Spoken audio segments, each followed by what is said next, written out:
제1장 원혼의 노래 비극의 시작. 요즘 가장 핫한 K-팝 데몬 헌터 사자보이즈. 하지만 수많은 영혼을 구원하는 그들에게도 모든 것의 시작이 된 전설적인 원조 선배가 있었습니다. 당신이 알던 그 이야기에 당신이 몰랐던 깊이를 더해드립니다. 이야기는 평화로워 보이는 어느 고을에서 시작됩니다. 이곳에는 백성의 고열을 탐하는 자 김치원님이 있었습니다. 그의 관복은 값비싼 금실로 번쩍였고 손가락에는 탐욕스러운 옷가락지가 끼워져 있었습니다. 하지만 그의 마음은 채워도 채워지지 않는 깊은 구덩이와 같았습니다. 그의 눈의 세상은 오직 두 가지로 보였습니다. 자신이 가진 것, 그리고 앞으로 빼앗을 것. 바로 그때 원님의 탐욕스러운 시선이 한 가족에게 꽂혔습니다. 마을에서 가장 성실하고 정직하기로 이름난 과양각 씨의 가족이었습니다. 그녀에게는 눈에 넣어도 아프지 않을 세 아들과 세상 누구보다 다정한 남편이 있었습니다. 그들은 비록 부유하지는 않았지만 웃음이 말을 날 없는 행복한 가정이었습니다. 남편은 땀 흘려 일했고 과양각 씨는 살들이 살림을 꾸렸습니다. 그들의 소박한 행복이 김치원님에게는 역겨운 질투의 대상이 되었습니다. 감히 내 앞에서 행복을 논하는가? 어느 날 밤 굳게 닫힌 과양각 씨의 집 대문이 부서져라 열렸습니다. 한밤중에 들이닥친 관졸들이 다짜고짜 남편에게 오라를 묶었습니다. 죄명은 영모였습니다. 단 한 번도 나라님을 욕한 적 없던 남편에게 씌워진 터무니없는 누명이었습니다. 과양각 씨는 필사적으로 남편의 결백을 외쳤습니다. 하지만 그녀의 목소리는 칼날 같은 권력 앞에서 힘없이 흩어졌습니다. 남편은 관아로 끌려가 혹독한 고문 끝에 숨을 거두었고 집안의 모든 재산은 관아의 창고로 옮겨졌습니다. 하늘이 무너지고 땅이 꺼지는 슬픔이었습니다. 하루아침에 아버지를 잃은 세 아들은 충격과 굶주림 속에서 시름시름 앓다 어머니의 품에서 차례로 눈을 감았습니다. 이제 과양각 씨에게는 아무것도 남지 않았습니다. 남은 것이라곤 텅 빈 집의 싸늘한 공기와 뼛속까지 스며든 깊은 원한뿐이었습니다. 그녀는 해진 옷을 입은 채 비틀거리며 관아로 향했습니다. 억울함을 호소하기 위해서였습니다. 마지막 남은 인간에 대한 믿음이었습니다. 사또, 제발 제 남편의 누명을 벗겨주십시오. 저희 가족의 목숨을 앗아간 진짜 죄인을 벌해주십시오. 그녀는 차가운 마룻바닥에 머리를 조아리며 피눈물로 애원했습니다. 그러나 김치원님은 기름진 얼굴로 그녀를 차갑게 내려다볼 뿐이었습니다. 그의 눈에는 일말의 동정심조차 없었습니다. 오히려 귀찮다는 듯 손을 내저었습니다. 시끄럽다. 역적의 아내는 말이 많구나. 내년의 불행은 모두 내년의 팔자소관이다. 썩 물러가지 못할까? 그 순간 과양각 씨의 심장이 얼어붙었습니다. 세상이 자신을 완전히 버렸다는 절망감이 온몸을 휘감았습니다. 그녀는 더 이상 울지 않았습니다. 눈물은 모두 말라붙어 그 자리에 시퍼런 불꽃이 타오르기 시작했습니다. 과양각 씨는 관아의 대들보에 자신의 몸을 매달았습니다. 그녀의 마지막 숨결은 나직한 속삭임이 아니었습니다. 그것은 하늘을 찢고 땅을 울리는 저주였습니다. 내 아이 원한 죽어서도 결코 잊지 않으리라. 김치원님 네 놈의 명주를 반드시 끊어놓을 것이다. 그날 이후 고을에는 기이한 일들이 벌어지기 시작했습니다. 새로 부임하는 사또마다 첫날 밤 의문의 죽음을 맞이했습니다. 대낮에도 관아에는 음산한 바람이 불었고 밤이 되면 여인의 구슬픈 울음소리가 복도를 떠돌았습니다. 과양각 씨의 사무친 원혼이 관아를 완전히 장악한 것이었습니다. 불포에 질린 사람들은 그곳을 저주받은 땅이라 부르며 얼씬도 하지 않았습니다. 이 소식은 탐욕의 시작이었던 김치원님의 귀에도 들어갔습니다. 그는 자신의 죄가 불러온 끔찍한 결과에 사시나무 떨듯 두려움에 떨었습니다. 그의 탐욕이 죽어서도 잠들지 못하는 괴물을 만들어낸 것이었습니다. 제2장 불가능한 명령 강림의 등장, 과양각시의 저주는 소문이 되어 온 나라로 퍼져나갔습니다. 그 누구도 저주받은 관아의 삽도가 되려 하지 않았습니다. 이는 자신의 죄악이 낳은 괴물로부터 스스로를 지켜야 하는 김치원님에게 가장 끔찍한 소식이었습니다. 그는 밤마다 잠을 이룰 수 없었습니다. 눈을 감으면 과양각시의 원망서린 눈이 자신을 노려보는 것만 같았습니다. 귀를 막아도 그녀의 서글픈 울음소리가 귓가를 맴돌았습니다. 아이대로는 안 된다. 이 원혼을 잠재우지 못하면 다음은 내 차례다. 공포에 질린 김치원님은 마침내 한 가지 교활한 꾀를 내었습니다. 자신의 책임을 다른 이에게 떠넘길 아주 악랄한 방법이었습니다. 다음 날 그는 관아의 모든 관졸과 아전들을 대청마루로 불러 모았습니다. 그의 얼굴은 하얗게 질려 있었지만 목소리에는 억지 위엄이 서려 있었습니다. 모두들 들으시오. 지금 우리 고을은 한낱 원혼의 놀이개가 되어 왕법이 땅에 떨어졌소. 이는 실로 통탄할 일이 아니겠는가? 관졸들은 서로의 눈치만 살피며 그저 침묵을 지킬 뿐이었습니다. 김치원님은 마른 침을 삼키고 드디어 본론을 꺼냈습니다. 모든 문제의 근원은 저승에 있어. 죽은 자를 제대로 관리하지 못한 염라대왕의 책임이란 말이오.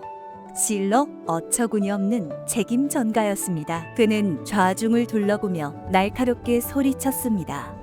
그러니 여기 있는 누군가가 저승으로 가야겠다. 저승으로 가서 직무를 유기한 염라대왕을 당장 잡아 오도록 하라. 순간 대청마루에는 찬물을 끼얹은 듯한 정적이 흘렀습니다. 살아있는 인간이 저승에 가서 저승의 왕을 잡아오라는 명령. 그것은 죽으러 가라는 말과 다르지 않았습니다. 모두가 고개를 숙였습니다. 늙은 아전은 못 들은 척 헛기침을 했고 혈기왕성한 무관들은 애써 원님의 눈을 피했습니다. 불가능하고 의미 없으며 목숨만 버릴 어리석은 명령이었습니다. 김치원님의 얼굴이 점차 분노로 일그러지기 시작했습니다. 정녕 이토록 용기 있는 자가 단 한 명도 없단 말이냐. 그의 고함이 공허하게 울려 퍼지던 바로 그때였습니다. 미동도 없이 서 있던 한 사내가 조용히 앞으로 나섰습니다. 그의 이름은 강림. 아래로 굳게 담은 입술과 그 어떤 것에도 흔들리지 않는 눈빛을 지닌 젊은 관리였습니다. 푸른 관복 위로 단단히 여민 허리띠는 그의 강직한 성품을 말해주는 듯했습니다. 장내가 숨을 죽였습니다. 모두의 시선이 그의 입으로 쏠렸습니다. 강림은 허리를 굽히지 않고 당당한 목소리로 말했습니다.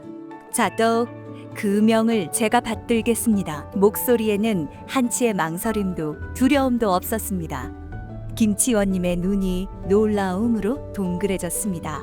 그는 이 어리석은 지원자가 나타났다는 사실에 안도하며 황급히 물었습니다. 네 이름이 무엇이냐? 강림이라 하옵니다. 좋다, 강림. 너야말로 이 고을의 충신이다. 지금 당장 떠나도록 하라. 반드시 염라대왕을 잡아와야 한다. 김치원님은 마치 큰 짐이라도 벗어 던진 듯 후련한 표정을 지었습니다. 비읍엔 관졸들은 어리석다는 듯 혹은 안타깝다는 듯 강림을 쳐다보았습니다. 하지만 강림은 그 어떤 시선에도 아랑곳하지 않았습니다. 그에게는 이것이 단순히 불가능한 명령이 아니었습니다. 억울하게 죽어간 원혼의 한을 풀어주고 무너진 세상의 질서를 바로 세워야 할 관리로서의 피할 수 없는 책무였습니다.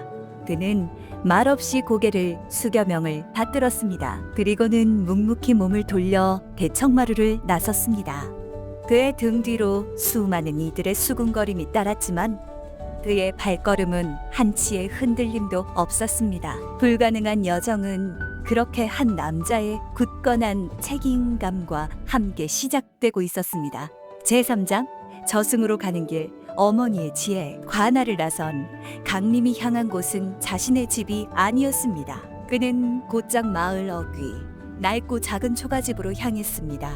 그곳에는 강림의 나이든 노모가 아들을 기다리고 있었습니다. 어머니는 비록 눈은 어두워졌지만 세상의 이치를 꿰뚫는 지혜를 가진 분이었습니다. 강림은 어머니 앞에 엎드려 그간의 자초지종을 모두 아뢰었습니다. 불가능한 임무, 억울한 원혼, 그리고 자신의 결심까지.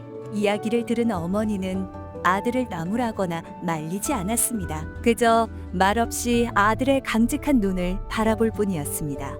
아들의 성품을 누구보다 잘 아는 어머니였습니다. 잠시 후 어머니는 조용히 부엌으로 들어가 무언가를 준비하기 시작했습니다. 그것은 저승길에 오를 아들을 위한 세상 마지막 채비였습니다. 어머니는 먼저 하얀 시루떡 9덩이를 정성껏 젓습니다. 그리고 붉은 천으로 만든 주머니와 얇은 명주실 한 타래를 꺼내왔습니다.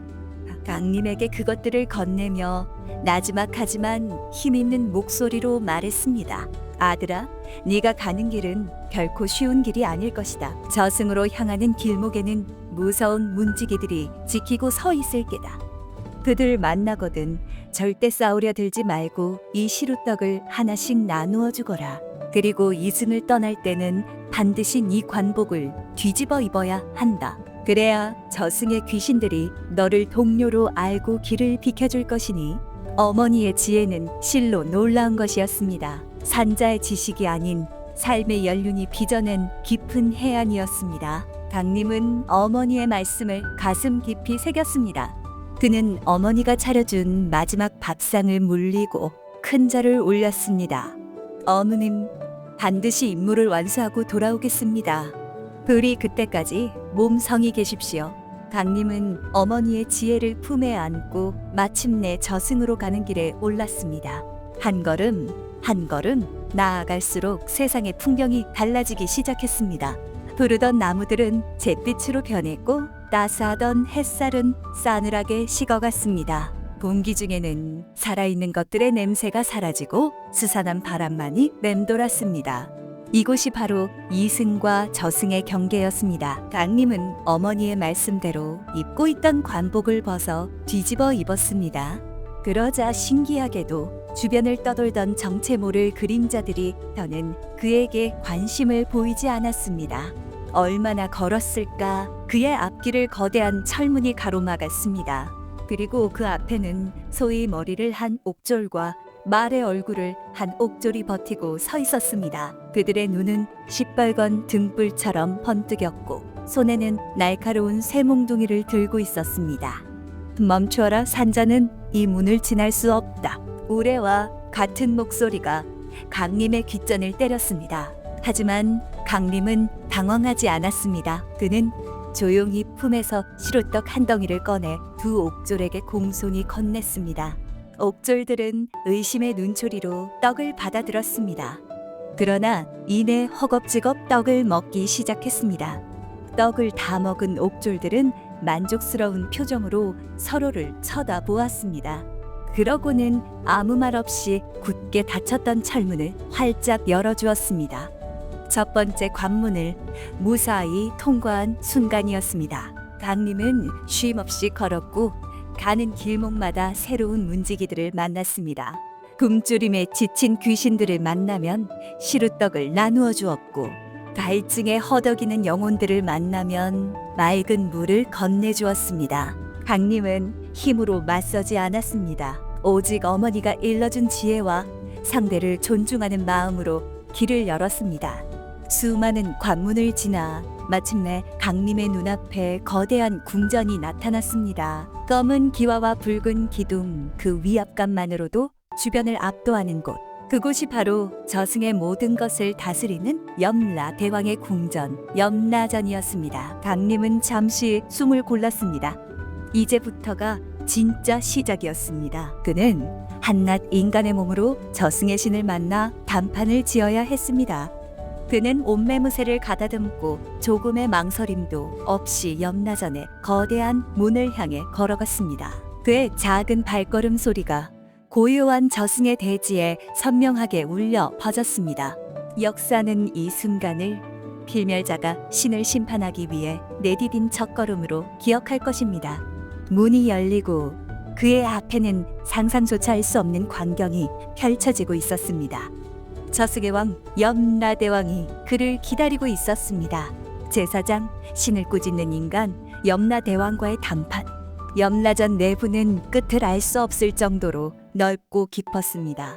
양옆으로는 죄인의 넋을 심판하는 저승의 판관들이 도열해 있었고, 가장 깊은 곳, 높은 왕좌 위에는 저승의 절대자가 앉아 있었습니다. 12줄의 구슬발이 달린 연유관, 해와 달과 별이 수놓아진 검붉은 골룡포, 그리고 모든 것을 꿰뚫어 보는 듯한 깊은 눈빛과 길고 흰 수염, 바로 염라대왕이었습니다. 그의 존재감만으로도 거대한 궁전이 가득 차는 듯 했습니다.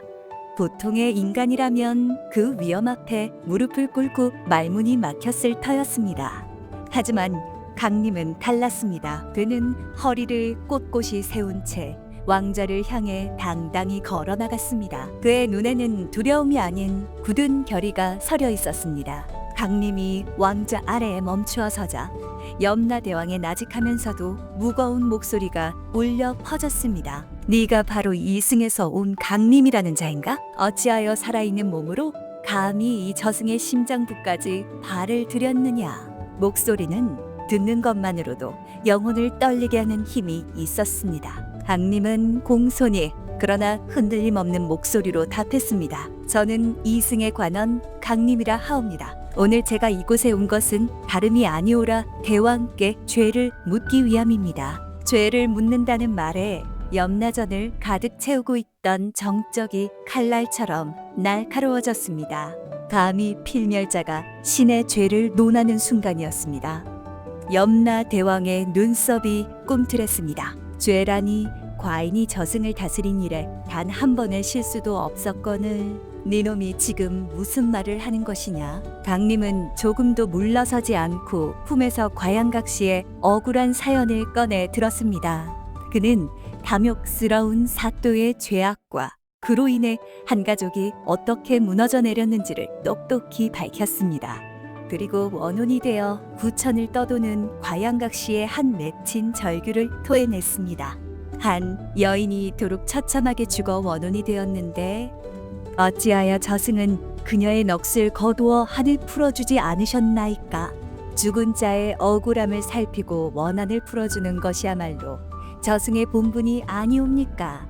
자신의 본분을 다하지 않은 것, 이것이 바로 대왕의 첫 번째 죄입니다. 강림의 목소리는 꾸짖음이었습니다. 인간의 법도를 넘어 하늘의 법도를 논하는 준엄한 외침이었습니다. 염라전의 모든 시선이 강림에게 쏠렸습니다. 그 누구도 예상치 못한 상황이었습니다. 염라대왕은 잠시 눈을 감고 강림의 말을 들었습니다. 그의 얼굴에는 분노가 아닌 깊은 상념이 서려 있었습니다. 잠시 후 그가 다시 입을 열었습니다. 과연 너의 말이 옳다. 저승이 넓고 다스리는 영혼이 많다 보니 미처 살피지 못한 원혼이 있었구나. 이는 분명 나의 불찰이다. 염라대왕은 자신의 잘못을 순순히 인정했습니다. 그러나 그것으로 끝이 아니었습니다. 그는 옥자에서 몸을 일으키며 오히려 강림에게 되물었습니다. 하나, 강림, 너에게도 죄가 있다는 것을 아느냐? 와양각시가 억울하게 죽어갈 때 이승의 관원인 너는 어디서 무엇을 하고 있었는가? 힘없는 백성이 권력에 짓밟히는 것을 막지 못한 것. 그것이 바로 너의 죄다. 염라대왕의 호통에 이번에는 강림이 입을 다물었습니다. 그의 말은 비수처럼 나라와 강림의 심장에 밝혔습니다. 그렇습니다. 자신 역시 방관자였습니다. 강림은 조용히 고개를 숙였습니다. 내 왕의 말씀이 옳습니다. 저 또한 죄인입니다. 그 죄를 씻기 위해 이 불가능한 임무를 맡아 이곳까지 왔습니다. 서로의 죄를 인정한 두 존재 사이에는 기묘한 정적이 흘렀습니다. 그때 염라대왕의 얼굴에 처음으로 옅은 미소가 떠올랐습니다. 그는 강림의 용기와 정직함에 깊은 감명을 받은 것이었습니다. 좋다. 너의 용기를 높이 사겠다. 와양각시의 원혼은 내가 직접 거두어 그 한을 풀어줄 것이다. 하지만 너를 이대로 돌려보낼 수는 없다. 염라대왕은 한 가지 시험을 제안했습니다. 강림이 진정으로 이승과 저승의 질서를 바로 세울 자격이 있는지 마지막으로 확인하기 위함이었습니다. 그 시험은 저승의 그 누구도 성공하지 못한 가장 어려운 임무였습니다. 제5장 삼천갑자 동방삭을 잡아라. 염라대왕이 내린 시험은 실로 기이한 것이었습니다. 그것은 바로 살아있는 인간을 잡아오라는 임무였습니다. 이승에는 자신의 명을 거부하고 무려 18만 년을 살아온 자가 있다. 그의 이름은 동방삭. 수많은 저승사자들이 그를 잡으려 했으나 번번이 그의 꾀에 넘어가고 말았지. 네가 만약 동방삭을 잡아 내 앞에 데려온다면 너의 능력을 인정하고 모든 것을 바로잡아 주겠다. 삼천갑자 동방삭. 그는 저승의 법도를 비웃으며 유유히 죽음을 피해 다니는 전설적인 존재였습니다. 저승 최고의 정예라는 저승사자들조차 실패한 임무, 그것을 이제 막 저승에 도착한 필멸의 인간에게 맡긴 것이었습니다. 실로 불가능에 가까운 시험이었습니다. 하지만 강림의 얼굴에는 동요가 없었습니다. 그는 말없이 고개를 숙여 염라 대왕의 명을 받들었습니다. 알겠습니다. 반드시 그를 잡아 대왕 앞에 데려오겠습니다. 강림은 다시 이승으로 돌아왔습니다. 하지만 18만 년을 살아온 동방삭의 얼굴도 사는 곳도 알 길이 없었습니다.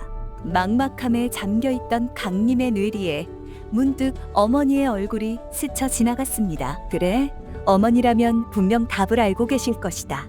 강림은 다시 낡은 초가집에 어머니를 찾아갔습니다. 그리고 동방삭에 대한 이야기를 모두 털어놓았습니다.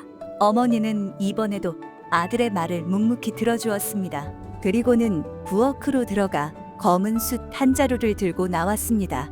아들아, 걱정하지 말거라. 방법이 있다. 내일 아침 일찍 사람들이 가장 많이 지나다니는 큰 냇가로 가거라. 그리고는 이 숯을 맑은 냇물에 씻기 시작하거라. 분명 누군가가 와서 내게 왜 그런 어리석은 짓을 하냐고 묻는 이가 있을 게다. 그 자가 바로 동방삭이니 그 즉시 붙잡아야 한다. 검은 숯을 냇물에 씻는 행위. 상식적으로는 도무지 이해할 수 없는 기이한 지혜였습니다. 하지만 강림은 조금의 의심도 품지 않았습니다. 그는 어머니의 지혜를 굳게 믿었습니다. 다음 날 동이 트자마자 강림은 어머니가 일러준 대로 냇가로 나갔습니다. 그리고는 검은 숯을 냇물에 담그고 묵묵히 씻기 시작했습니다. 그의 기이한 행동은 곧 사람들의 이목을 끌었습니다. 지나가던 농부도 보찜을 맨 장사꾼도 혀를 차며 그를 비웃었습니다. 여보시오, 젊은이, 검은 숯을 씻는다고 하얗게 되겠소? 참으로 딱하고 어리석은 사람이구려. 수많은 사람들이 그를 비웃고 지나갔지만 강림은 묵묵히 숨만 씻을 뿐이었습니다. 그렇게 반나절이 지났을 무렵이었습니다. 백발이 성성한 한 노인이 그의 앞에 멈추어 섰습니다. 노인은 어이가 없다는 듯 큰 소리로 웃으며 강림에게 말했습니다. 내가 삼천갑자를 살았어도 너처럼 어리석은 자는 처음 보는구나. 검은 숯을 씻어 희게 만들려는 놈이 세상에 어디 있단 말이냐. 바로 그 순간이었습니다. 삼천갑자를 살았다. 강림의 눈이 번뜩였습니다. 그는 씻던 숯을 내던지고 바람처럼 몸을 날려 노인의 팔을 붙잡았습니다. 네 놈이 바로 동방삭이구나. 노인은 깜짝 놀라며 발버둥 쳤지만 강림의 손은 강철처럼 단단했습니다. 자신이 무심코 뱉은 말 한마디에 정체가 탄로나리라고는 전하의 동방삭도 상상하지 못했던 것이었습니다. 수많은 저승사자들을 지식과 꾀로 농락해왔지만 그는 자신보다 더 어리석어 보이는 역발상의 지혜 앞에 무릎을 꿇고 만 것이었습니다. 강림은 동방삭을 꽁꽁 묶어 다시 저승의 염라전으로 향했습니다. 모든 것이 어머니의 지혜가 이뤄낸 기적이었습니다. 불가능을 가능으로 바꾼 힘은 무력이 아닌 지혜에 있었습니다. 제6장 최초의 저승차사 새로운 시작. 강림이 동방삭을 끌고 염라전에 다시 나타났을 때 저승의 모든 존재들은 자신들의 눈을 의심했습니다. 18만 년 동안 저승을 농락하던 골칫덩이가 필멸의 인간 손에 잡혀 끌려온 모습은 실로 충격적인 광경이었습니다. 염라대왕은 옥좌에서 일어나 믿을 수 없다는 표정으로 강림을 바라보았습니다. 그는 만족과 감탄이 뒤섞인 목소리로 말했습니다. 놀랍구나 강림. 실로 놀라운 지혜와 용기다. 너는 저승의 그 누구도 해내지 못한 일을 해냈다. 이제 너의 능력을 의심하지 않겠다. 염라 대왕은 약속대로 즉시 저승의 군대를 보내 과양각시의 원혼을 거두었습니다. 원혼의 저주가 사라지자 김치원님은 자신의 죄가 만천하에 드러나 파직당하고 큰 벌을 받았습니다. 이승의 질서가 바로 잡히는 순간이었습니다. 염라 대왕은 흡족한 미소로 강림에게 다가와 파격적인 제안을 건넸습니다. 강림, 너는 한낱 인간으로 남기에는 너무나 아까운 인재다. 이승의 삶을 마치고 나와 함께 저승의 질서를 바로 세우는 일을 하지 않겠느냐? 네가 바로 이 저승의 첫 번째 차사, 즉 저승사자가 되어주었으면 한다. 신이 인간에게 고개를 숙여 동료가 되어주기를 청하는 순간이었습니다. 이는 실로 엄청난 영광이었습니다. 영원한 삶과 신의 버금가는 권능을 약속받는 자리였습니다. 강림의 마음도 잠시 흔들렸습니다. 하지만 그의 눈앞에 낡은 초가집에서 홀로 자신을 기다릴 어머니의 모습이 아른거렸습니다. 강림은 정중히 고개를 숙이며 염라대왕의 제안에 답했습니다. 내 왕의 제안은 더할 나위 없는 영광이오나 지금 당장은 따를 수 없습니다. 모두가 그의 거절에 놀라 숨을 죽였습니다. 강림은 담담하게 자신의 이유를 밝혔습니다. 이승에는 저를 낳고 길러주신 연로하신 어머님이 홀로 계십니다. 자식된 도리로 어머님의 마지막 순간까지 곁을 지켜드리는 것이 저의 첫 번째 책무입니다. 어머님을 편안히 보내드린 후에야 비로소 대왕의 명을 받들 수 있사옵니다. 그의 목소리에는 위대한 사명 앞에서도 인간의 도리를 잊지 않으려는 숭고하고도 단단한 효심이 담겨 있었습니다. 염라대왕은 강림의 대답에 잠시 말을 잃었습니다. 그는 신의 권능보다 인간의 효심을 앞세우는 강림의 모습에 이전보다 더 큰 감동을 받았습니다. 그것이야말로 세상을 바로 세울 가장 중요한 덕목이라 믿었기 때문입니다. 염라대왕은 인자한 미소와 함께 고개를 끄덕였습니다. 알겠다. 너의 그 깊은 효심이야말로 진정으로 세상을 다스릴 자격이다. 가서 어머니를 봉양하고 인간으로서의 도리를 다하도록 하여라. 너의 자리는 네가 돌아올 그날까지 비워두고 기다리겠다. 강림은 염라대왕에게 큰 절을 올리고 이승으로 돌아왔습니다.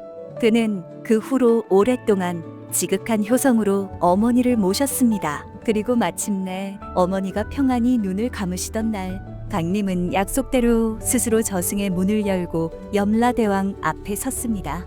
그의 손에는 이승에 대한 미련이 아닌 다가올 사명에 대한 굳은 의지가 들려 있었습니다. 창백한 피부와 깊이를 알 수 없는 검은 눈동자, 칠흑 같은 흙립과 검은 도포를 입은 그의 모습은 더 이상 평범한 인간의 모습이 아니었습니다. 강림은 염라대왕으로부터 죽은 자의 이름이 적힌 명부와 붉은 인끈을 하사받았습니다. 이로써 역사상 최초의 저승차사 강림도령이 탄생하는 순간이었습니다. 이것은 평범했던 한 인간이 위대한 신으로 거듭난 이야기입니다. 그리고 오늘날 수많은 영혼을 인도하는 모든 저승사자들의 가장 위대한 시작에 대한 이야기입니다. 어쩌면 진정한 강함이란 불가능한 명령에 맞서는 용기뿐만 아니라 가장 소중한 것을 끝까지 지키려는 따뜻한 마음에서 시작되는 것인지도 모릅니다. 당신의 마음속에도 세상을 바로 세울 수 있는 당신만의 강림이 잠들어 있을지 모릅니다. 이야기 새로 고침이었습니다.